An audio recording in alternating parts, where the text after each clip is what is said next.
Ladies and gentlemen, brothers and sisters, children of all ages, welcome to our 17th episode of Call of Nations gameplay as we play through the Old Humble Game Night. We're doing Conflict of Nations. I think I just called it Call of Nations, which is incorrect. I have my coffee. I have my screen ready to share. Let's see what's going on. We're playing Texas.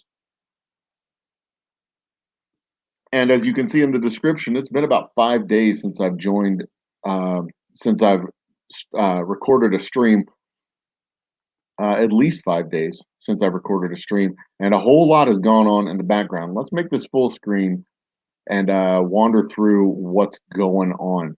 So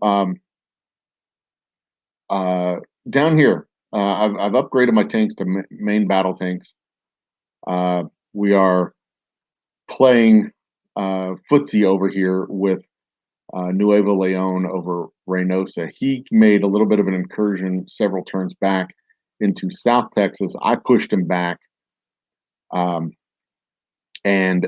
grabbed Reynosa as a penalty, and then extended out the border to one province south of the Rio Grande, just again as a penalty to remind him. Whether he's AI or an actual player, I'm not entirely certain at this point. But that's where we went there with that. Now I've got some artillery that I need to move around the map here. And I got to figure out how to get them where they need to go. We have moved a battalion into Denver. And we're actually doing, I was going to say we're doing really well, but I don't know how we're doing. We haven't lost anything. I've got artillery, the whole stack is still here, just bombarding the position that's right there. I've got another that anti-air force or anti-air battalion is holding down Fort Collins there. Let's make the screen bigger so I can see it better. Yeah, thank you. We'll go full screen. That's not really going to help me, is it? Okay. Grand Junction rebelled. That's not good. That's a rogue state. That's a rogue state city right now, but I'll get them back. I'll get them back after a while. I don't need to do anything with that right now at the moment. Okay, so that's the Western campaign going over there. We've eliminated New Mexico and Arizona both. My ally over in California has had a little bit of connectivity issues over the last few days. I have pumped out a bunch of artillery, and I am about to bring all of that to the party. And that party is going to be right here in, I was moving a unit into, and there he is. Oh, dang it. Okay, so there's a tank battalion right there in between. It's probably just a recon vehicle, but he's right there in between me and Columbus and me and Montgomery. I'm going to move my infantry back.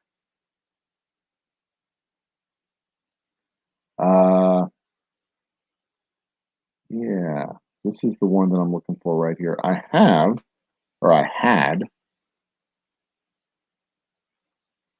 down here in New Orleans. So what we're going to do with our with all of our artillery here, Georgia is still being a little bit of a nuisance. Colorado is being a big nuisance.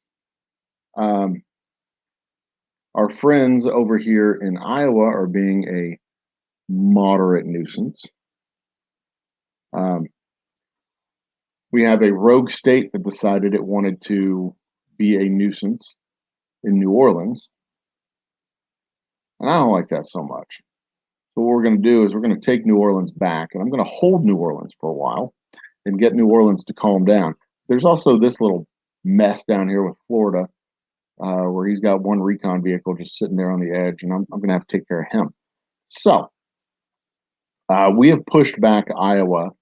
Iowa had come all the way down into the south part of Arkansas here, and I've pushed them all the way back. They've got or they had at one point a substantial force here in St. Louis. I don't know what they have right now in St. Louis, and I had this tank battalion that's down here going into Denver. They were pushing through here, but because California was being a bit of a nuisance, just a bit of a nuisance, um, I decided to do something about that.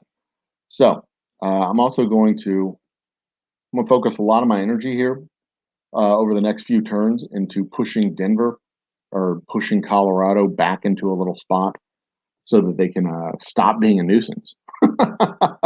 And here's what I mean by being a nuisance. Every time I turn around, they've got a mechanized infantry going out and just taking a region, which is good gameplay. Don't get me wrong; it's a good gameplay, especially when you're going up against uh, a player that maybe have his hands full with a whole bunch of stuff on all of his borders all at the same time. And speaking of which, I was at war at one point with 10 players. Let's see how many I'm at war with right now. Georgia, South Dakota, Yucatan, Mexico, Nuevo Leon, Chihuahua, Illinois, Iowa, Florida, Colorado. That's 10. Cuba, that's 11. I think 15 was the high point. And Arizona was on that list. Kansas was on that list. We've eliminated Kansas. Louisiana was on that list. We've eliminated Louisiana. South Dakota still on that list, and they're right here, bordering the river, on the other side of the river, rather. South Dakota, they've got 3 regions and Pierre, so we'll be taking care of that eventually. We'll get to that. It's not a high priority, so it's a non-player state, so it's not like they're going to be coming after me, but I'm not terribly concerned about them. Oklahoma was also one that was on that list for a while. We have eliminated Oklahoma. So there they are, Oklahoma right there. So we have knocked out. I don't think I knocked out Arkansas. I think Louisiana knocked out Arkansas. But we've had Louisiana, Mississippi, Alabama, Florida, Georgia, Missouri, Kansas, Oklahoma, Colorado, Nebraska, South Dakota, North Dakota. Saskatchewan came in and took a good chunk of North Dakota as well. But I'm okay with Saskatchewan. They're cool right now. Every country and down in Mexico, Yucatan, down here, pretty solid. California has been working to clean up the Banana Republic states down in Central America. Cuba was under attack from Virginia for a while. I think this is still Virginia territory. That's Rogue State. What is this right here? Is that Virginia still? Yeah, Virginia still has a little bit of a foothold down there. So yeah, when I was finishing up with Louisiana and closing out Mississippi, that's when American Georgia attacked me. Alabama still existed in the form of Montgomery, Alabama. And when I took Montgomery, that was the brief and short-lived war against the state of Alabama. But now that war is over. So the plans going forward. You can see up here with the resources, we're recovering steadily from the resources. Our build queue is stabilized. I'm not frantically building units like I had been previously. So that's good. I am going to need some more infantry units, so I will. I'll pop one out in Baton Rouge. Baton Rouge. Give me one. Give me one in Baton Rouge because I'm going to need some more over there on the Eastern Front. Did it register the build? Yeah, there it is in Baton Rouge. And let's go build another one in Houston as well. because, like I said, I'm going to need a couple more infantry units over on the Eastern Front simply to hold down the cities in Georgia. Uh, as we move east, retake retake New Orleans. That's going to cost me a unit to hold the city. I ought to start using National Guard units to hold cities. But see, I'm going to have to park a unit in each one of these cities. 1, 2, 3, 4, 5, 6, 7, 8, 9, 10. 10 more infantry units is what I'm going to need eventually to hold down these cities. Um, just to maintain the garrison until they chill. Um, and I need at least one with the stack that's moving around. And you can see my stack has also been significantly diminished. I had tanks and artillery, and don't need anti-aircraft capabilities right now, so that's kind of cool. And I'm also going to hold off on taking New Orleans because there's a National Guard unit in New Orleans. So I'm going to bring those artillery uh, into the uh, into the arena over here and use those artillery to clean out New Orleans and then take care of that little nuisance from Florida as well. So that's pretty much the plan as it stands right now. We also need to upgrade our tech. I've got strike fighters, I've got bombers, I've got all kinds of cool stuff already researched. So first thing I'm going to do is I really, really need to upgrade my infantry. I have fallen sorely behind on the infantry upgrades and the armored fighting vehicle upgrades, but that'll wait. The howitzers, I need to go ahead and upgrade the artillery since that is a primary part of my offensive strategy. And that is both of my tech pieces right now. Eventually, I'm going to move forward on warheads and missiles. And we're still on day 22. We are still extremely early in this game. Excuse me. Let me drink my coffee and get that tickle out of my throat. We're extremely early in this game, but it's the point now where I want to start moving towards an inflection point where where I move past the mid game. This is kind of the mid game doldrum, where not a lot of stuff happens. Progress is made region by region and city by city. I am at war with a lot of people, which is a big drain on my resources because that drags down the morale in the cities. And if the morale in the cities is getting dragged down, that also drags down the production. This is the production in Salina, which I believe is how you pronounce that city's name. Because my morale is only 38%, my production is 25%, which cuts into the resource production, income production, manpower production. You can see my income is 22 or 220 cash per day. My cost is 100 cash per day. So in this city, I'm only making $120 per day, which is a pain in the butt. Meanwhile, over here at Oklahoma City, that's still 47% of my production is 50% here. So I'm making $476 a day, and the production is literally doubled because the morale is higher. And because I'm at war with so many countries, that kind of drags down my income overall. I'm not hurting for cash. Obviously, I have $143,000 right now, and nothing is for sale, so I can't buy any resources. And that's another part of what the problem that I'm currently facing in this game is. There's four players, fewer than 5 players. There's only 4 active players in the game right now. There may be 5 because I think I saw California making some moves over there. So nobody's selling. There's no market for goods. So everything in the game that I have has to be produced by myself. I have to be a self-sustained economy right now. And in order to do that, you've got to build up all kinds of stuff in within your position. So, on that note, what we do now is we need uh, we have underdeveloped economy right here. These 3 here, well, these 3 were also just recently conquered. So once again, build them up. Put the arms industry into the queue. Um, 1, 2, 3 arms industries. We'll get those up to level 2. That's Colorado, and Nuevo Leon there. Um, and then on the supply side, we've got Hayes, Jackson. Who else? Albuquerque and Jefferson City.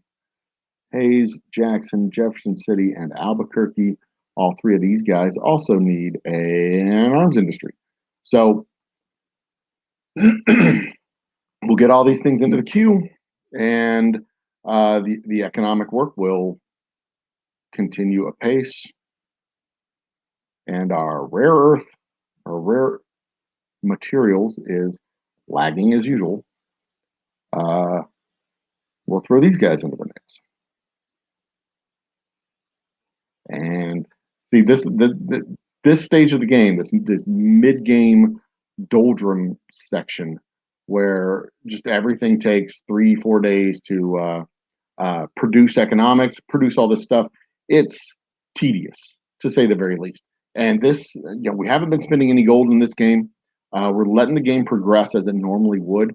This is still probably a 45 to 55 day game. As long as the borders stay fairly stable, and I can begin moving units around to make incremental gain. That's kind of what happens in this. You don't have big stacks of military units, so you can't just take a big stack and just go all the way across the entire screen. You don't get a big fat stack of five or six strike fighters to just wipe out entire columns of infantry and armor. You don't have 8 bombers going and cleaning out a city before your infantry rolls in. You just don't have the resources to do that yet. That's probably about 20 days away to be able to have anything like that. So this is the stage of the game where you fight over one city. I've got several units coming to take back New Orleans, and then we slowly move our way back to Montgomery, and then we fight over this territory of Dothan, this territory of Auburn, this territory, this territory, this territory, this territory, just to clean out the space around Columbus. Every single one of them becomes a fight, and then you build up this little stack, and then you got to fight through every single one of these little regions around here, clean out these. Everybody's, even the large powers, are fairly evenly matched against their neighbors, because we may have a lot of resources to bring to the field. We just don't have. It takes time to put everything out there and get the tanks and get the columns and get all the stuff going on. So that's kind of where we're at, and that's why it was 5 or 6 days since the last update on the game, because there's just not a whole lot to update in the game as you move incrementally from region to region to region to region. Now, 3 or 4 days from now, when I pop back on again, things may be drastically different. At some point, there will be a breakthrough on one of these fronts. There'll be a breakthrough where the opponent's forces just get cracked. Where the artillery makes a breakthrough. I take out their Air Force. In the case of Iowa, I took out their Air Force. In the case of Colorado, we took out their Air Force. I see California's got some bombers going after Grand Junction. Okay. Yeah, that's actually empty. I'm going to go ahead and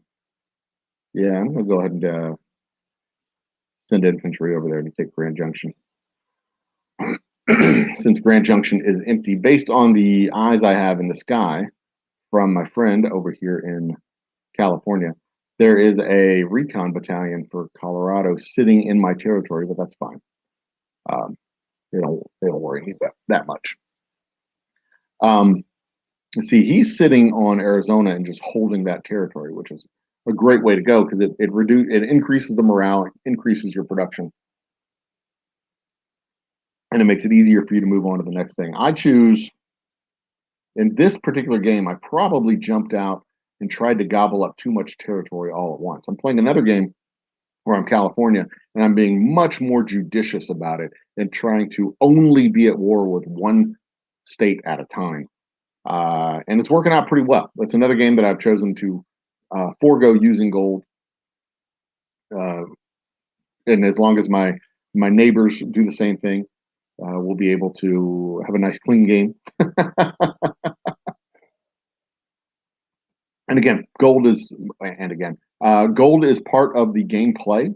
So I don't fault any players for using it. It does get kind of gross when they use infinite gold hacks and try to skew the game. We're playing a game, another game where the player is he's Colorado, and he's got every single region, every single region. Look at this. Within the regions, you can build combat outpost, airfield, field hospital, local industry, and military logistics. He's got every single one of these things built in every single region, and where it can be maxed out, local industry, even in regions that don't benefit from local industry, even in regions that are situated like that, he's got it all maxed out. Level three, or I don't think airfields can go up to level three. Yeah, they're just level one, but so he's got everything maxed out. And this stuff, you know, it's not by itself expensive, but when you have 400 provinces and you have everything maxed out, it gets expensive. I mean, that starts, and it's the same progression of game. We're on day 22. This dude has spent, I swear to God, at least $1,000 cash money worth of gold. And bravo, if you can afford it, go ahead and spend it. Go, oh shoot, I lost Topeka. Dang darn it. I lost Topeka to the damn rogue state. Oh well, that's fine. I'll get it. I'll get it back. Um, bravo. If you've got the money to spend, go ahead and spend it. But if you're using hacks, you're a dirty cheat and you're gross. I don't like it.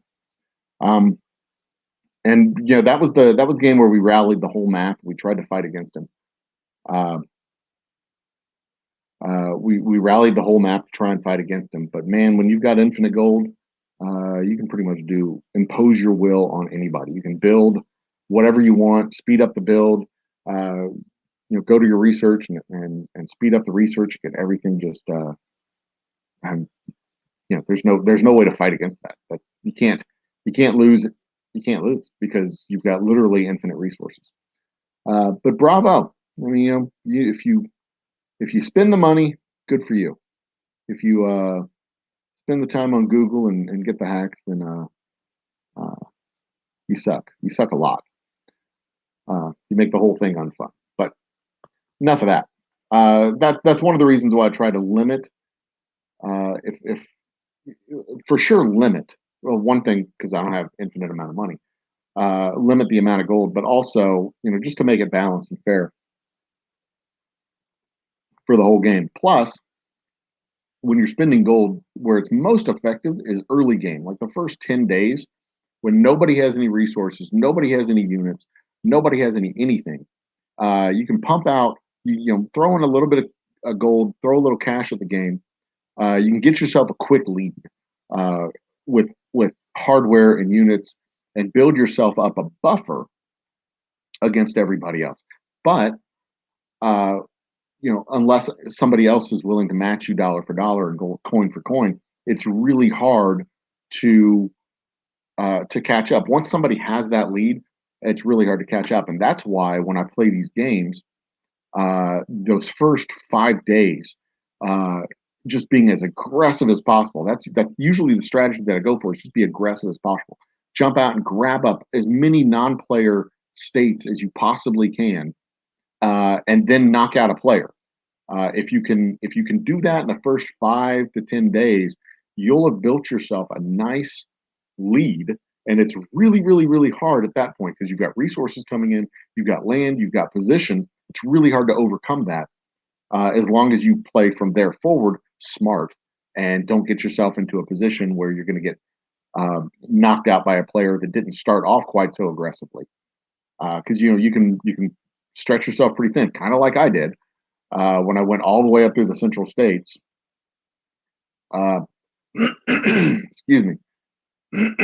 Well, and that stretched me pretty thin. And Colorado was able to take a poke at me. Iowa was able to take a poke at me. Illinois was able to take a poke at me. Uh, so that's the drawback. If you stretch yourself too thin, then another player who has taken his sweet time and developed one or two good stacks, they can catch you on your heels in an unexpected way.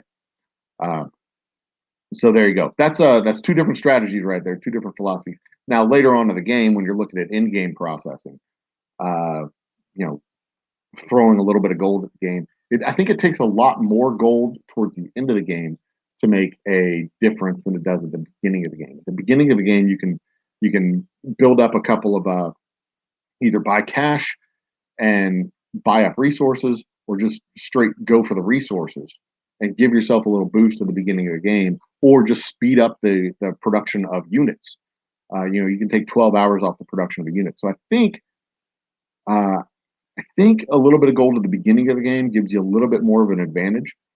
Um, but there can also be times kind of mid game when you're on the ropes, and you've got a unit coming down on a city, and your city's undefended, and you got to pump out a unit to defend the city.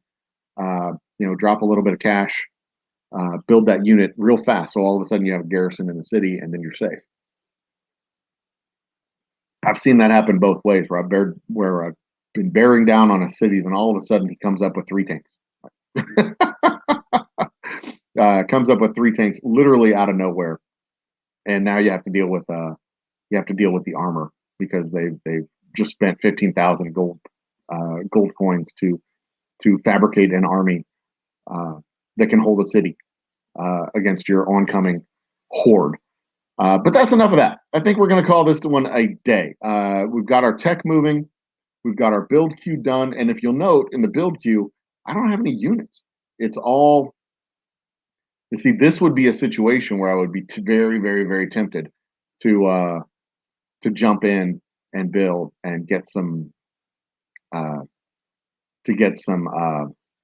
rare elements, because that is, let's see here, how many rare elements for, let's see, that's 225 rare elements.